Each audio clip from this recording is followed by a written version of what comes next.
Cheating ex, 28 female, texted me 29 male 6 months after breakup. What should I do? Plus update. Original post. Last year, I discovered that my then girlfriend of 1 year was using Tinder and has cheated on me. We were living together at a time. Here is how the breakup happened. I confronted her in person. She kept lying to my face until I just threw apartment keys at her and walked away. She then texted me with angry messages, calling me names and denying it. Later, she acknowledged the cheating but said that the guy meant nothing to her and I'm the jerk for screwing up the relationship. Later, she came up with a half-baked apology for lying, said that she is in the wrong but still tried to gaslight me that I overreacted and got the whole thing completely wrong. During these interactions, I tried to act cold, tried not to show emotions, did not raise my voice, did not call her names, etc. But deep down, I was exploding. At all these times, I felt that all these words were left unsaid. She cheated on me, then tried to guilt-trip me in a very ugly fashion. And I really feel like I haven't stood up for myself. Now she's texting me. I haven't even opened the message, only saw it on preview. She's trying to look friendly, added smileys and stuff. I really want to tell her a lot of awful words, all that crap that has been boiling inside of me all this time. I wrote it out in a text file, and it is a bunch of spiteful sentences, and it looks pathetic as I reread it, since someone would put so much energy into that text. I know it's coming from the bad place, but I feel like I was hurt really bad, and I bottled up my response. And now is my chance to lash it all out on her. If I don't do it, I feel like it'll keep on boiling inside of me. Is it even worth it to be the bigger man in this case? I'm very confused now. I'd love to hear some thoughts about what I should do. Now for the top advice before reading the update. Answering her in any kind of way will surely give her satisfaction. In some cases, ignorance is the best. Thank you. I really needed someone else's opinion. I am glad that I did not act on impulse, and instead of flashing out on X, I just vented on Reddit. The woman blamed you for screwing up the relationship, but not her cheating. Leave it on red. That'll be more damaging than anything. Reminded me of this video I saw. A guy gave his girlfriend a paternity test he got done, proving he is their daughter's father. She first denied it, saying she is his daughter, trying to deny scientific proof. Then she started asking him, "Why did you do this to us?" Real narcissist crap. Like, what the heck are you talking about? I did this to us. Best thing to do is to ignore her and don't even give her the satisfaction that she can make you emotional. She is in your past. Let her stay there. Thanks, friend. I've calmed down, read through the comments, and I'm not texting her back. I honestly don't want to. Also, she texted me again. Lol. I will post an update. I assure you that she was trying to fish out a nice reply or reconciliation from you to ease her guilt. In not replying, you didn't do that. You walked away clean and she stayed dirty. Her having cheated is still bothering her to this day, and she'll never have the satisfaction of knowing you hold no hard feelings. This will always deep down eat away at her. Kudos, my man. Take satisfaction in that. And now for the update. Wow, thanks for all the support and advice. I really needed someone with a cold mind to give me an outside opinion. It means a lot to me, even though you are the strangers from the internet. I did not open the message from the ex, and an hour later she texted me again. She tried to blame me again, lol. It goes something like this. I must have been too naive to think that we are not enemies and that you would respond. Don't bother blocking me here. I'll never text you again. Some context. I blocked her everywhere soon after the breakup. She reached out to me via this older messenger, which older people use in my country that I use only to stay in touch with my parents and my landlord. I'm not opening that message, and I really don't want to see or talk to her. Your comments really helped me to look at it from a different angle, and I'm happy that I did not reply to her and went to Reddit instead. Lol. It feels good now, like I've had some kind of closure. Hope it will last. Anyway, I'll be fine. Sounds like Opie just needed to vent. And doing it on Reddit in the way he did to a bunch of strangers you can walk away from is probably better than blowing up at the ex. Sounds like she wanted that blow up, honestly. Good on Opie for not giving in. Even bad attention is attention. It seems like ignoring these people is almost always the best strategy, if your goal is to hurt them. Well, then she can also play the victim, not just for the general social circle, but convince herself even more that what she did wasn't so bad. I get the point of not responding, but sometimes it's good to take out of your system. When my ex called me to get the number of some moving guys, I knew it's because she was moving in with her boyfriend, the same dude she had an affair with, and she had denied being in a relationship with just a couple months earlier, yelling, "People don't know my life," like a 16-year-old despite being a 30-year-old woman. We had some mutual friends who had filled me in. I didn't hold back my words, pointed out her lies again, playing it cool using a known line from a popular movie in my country, saying she's not my problem anymore, and told her to get lost. To be honest, it felt pretty good, and it gave me a cool story to tell. That sounds like a power play on her part. Like she called to rub it in your face and get in your head. Love that you told her to go pound salt. Lol. It definitely was, but at that time she wasn't able to do it anymore. Although as someone pointed out in another comment that even bad attention is attention, she only stopped reaching out to me when about 3 months before she got married. I threatened to forward her absolutely ill-intended messages to her dude. Second story. Update. I'm finally ready to leave my husband, but he can't understand why. Original post. My story is probably the opposite of anyone here, but for me it made sense, even though it doesn't for my husband and the rest of my family. I needed to write somewhere to see if there's anybody out there who understands me. Or am I as anyone around me believes? Going mental? My husband cheated on me 5 years ago on a work trip. His colleague sent me the private video she made. Apparently, they slept together. She used the video to get him to start a relationship with her, and when he refused, she exposed him to me. I was in utter shock. This just couldn't happen to us. How could he do this to me when he said he loved me so much? I couldn't take the images out of my head. I was broken and paralyzed, I think, because while the normal reaction should have been to yell and shout and leave him, I just went into a depression and was too weak to take actions. He asked for marriage counseling, and for 2 years I lived in this depressed trance, and I honestly don't remember thinking of anything but my husband and his affair, seeing the images she sent me whenever I closed my eyes. After a few months, and with a therapist's recommendation, he tried to get intimate with me, but it just triggered my PTSD. I was so embarrassed to give him my body, when it wasn't enough for him. I felt so disgusting and ugly, and him touching me was so shameful. Like, why would he want something that wasn't enough? Something so disgusting. I tried to make me believe that I was beautiful and more than enough, and that it was him, not me, and it was never about me not being enough. But for me, it was all lies and a bunch of gibberish. I knew for a fact I was disgusting, and I had proof. My husband's cheating. After 2 years, things were getting brighter. The nightmares and images started fading, and individual and couples therapy did miracles.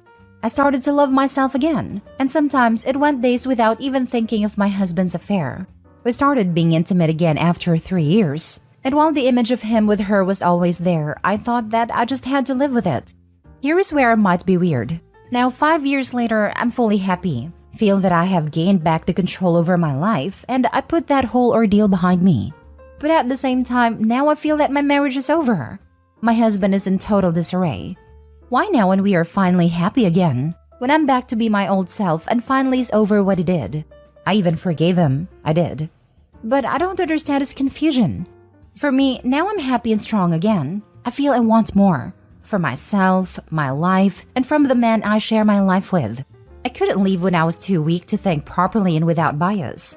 I couldn't leave when I didn't have a free will, consumed by grief. Why can't he see that it was a healthy way of thinking, not making decisions while hurting? Am I wrong? I'm 35 now. I want to start a family. I want to start this family with someone who would never have done this to me. Doesn't this make sense? One of the greatest lines I've ever heard is, "It's not that I don't forgive you, I just know better now." You can never undo the damage created by cheating on someone. Even if you learn to live with it, the relationship is forever changed. This is not what you signed up for. Facing for better or worse assumes you are doing it as a couple. Cheating violates that contract. My ex-husband cheated on me and then lied about it multiple times even after I was sure. I decided that I was too in love and he was too perfect to have lied to me. Spoiler alert, he lied and it shattered me, and we never got over it. I should have broken up with him, but instead we got engaged. In retrospect, we never got over it. It wasn't so much the act of putting his member in somebody else. It was looking me dead in the face and telling me I was crazy for thinking that it was true. You're allowed to forgive him and find yourself again and still not want to be married to him. He broke you down. You built yourself back up. This is exactly what I did. I'm sure everyone's definition of forgiveness can be different. But I'll say that when I became indifferent and focused more on what I wanted out of my life and future, I had no option but to leave. And because I made that decision, I'm now less than 2 weeks away from achieving my biggest dream for the past 6+ years.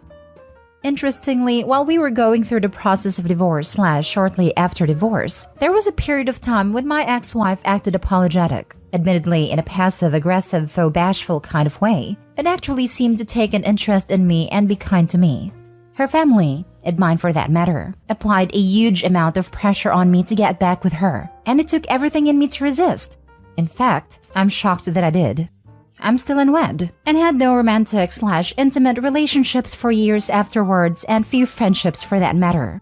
So I can't say that within a few months I was laughing and soaring through life. However, at that moment, things do seem to be looking up.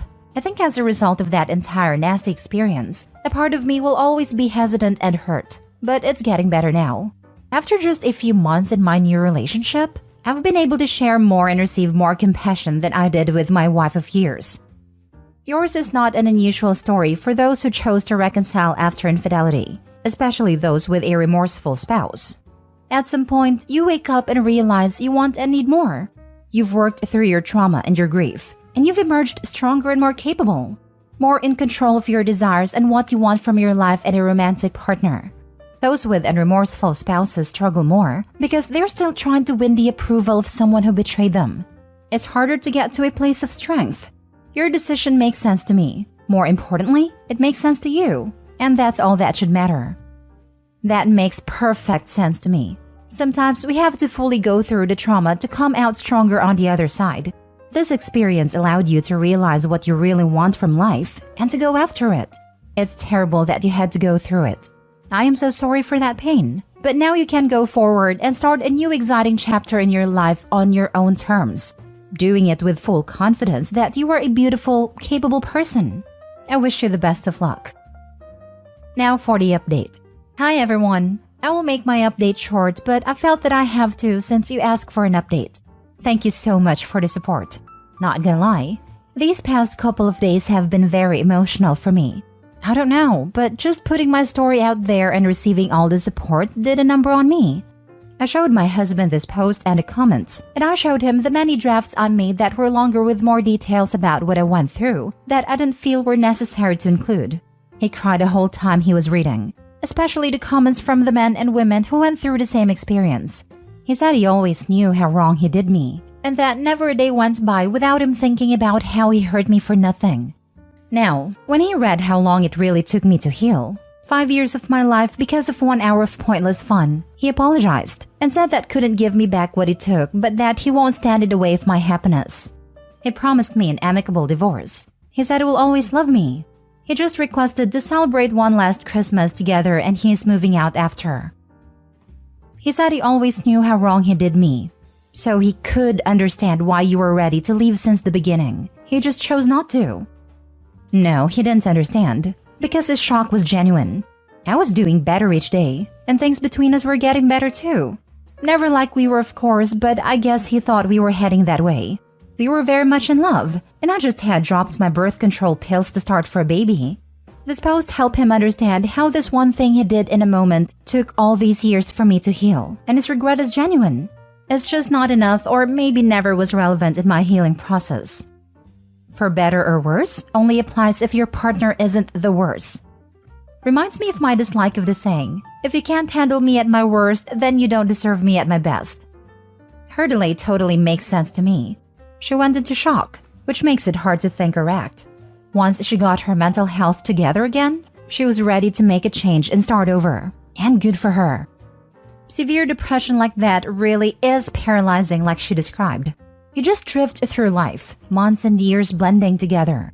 You convince yourself you're fine with it because if nothing else, humans are adaptable. It's only when you start to heal that you realize you haven't been living. You've barely been surviving. And the same reason antidepressants come with self-harm warnings. When you're so depressed you're stuck, you often don't have the wherewithal to take action. And in that liminal phase between total depression and true healing, a person might feel strong enough to make decisions for the first time in a while, but not stable enough to make a wise one. I'm glad she got out and is optimistic about her future. God, the months and years blend together got me. Compiled, I've lost years of my life to depression either by losing my sense of time or simply not remembering it. You're really just due the bare minimum to stay alive. Most recently, I developed eating disorder-like habits because I just didn't care about anything but paying bills to stay afloat and stopped eating intentionally. Insecurity took over, and I noticed and liked that I was skinny for the first time ever. I got a kick in the butt and realized how bad it was when my dad drove 5 hours to me at random because he was that worried. I started cleaning my house and cooking again. I didn't realize how long depression was messing with me till I got a reality check. It was months. It felt like maybe 2 weeks that I was in the hole.